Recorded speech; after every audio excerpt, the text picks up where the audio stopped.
నమస్తే, నా పేరు శాలిని. ఆదం న్యూస్ ఛానల్కు స్వాగతం, సుస్వాగతం. ఈరోజు బ్రేకింగ్ న్యూస్.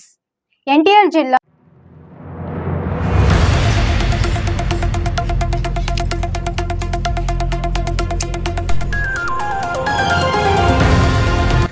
మైలవరంలో వ్యవసాయ మార్కెట్ యార్డ్లో ఎంపీ కేశినేని నానితో స్థానిక ఎమ్మెల్యే వసంత కృష్ణప్రసాద్తో కలిసి 17 గ్రామాలకి సంబంధించిన త్రాగునీటి ట్యాంకర్లని ట్రాక్టర్ల సహాయంతో నడిచేవి గురువారం ఇబ్రహీంపట్నం ఎంపీపీ పాలడుగు జోష్న అందజేశారు. 5,000 లీటర్ల సామర్థ్యం కలిగిన ఒక్కో ట్యాంకరు 2.5 లక్షల రూపాయల వ్యయం కాగా మొత్తం 42.5 లక్షల రూపాయలు ఎంపీ నిధుల్ని వెచ్చించారు.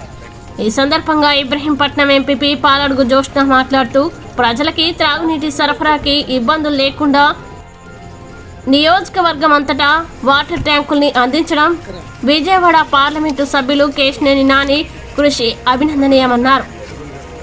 వారికి తామంతా రుణపడి ఉంటామని కృతజ్ఞతలు తెలియజేశారు. అనంతరం తెలుగుదేశం పార్టీని వీడి మొట్టమొదటిసారి మైలవరం నియోజకవర్గానికి విచ్చేసిన కేశినేని నానికి స్వాగతం పలికిన మైలవరం నియోజకవర్గం గ్రామ సర్పంచులు ఎంపీపీ పాలడుగు జోష్న ఈ కార్యక్రమంలో మరియు వైఎస్ఆర్ పార్టీ నాయకులు, కార్యకర్తలు, అభిమానులు పాల్గొన్నారు.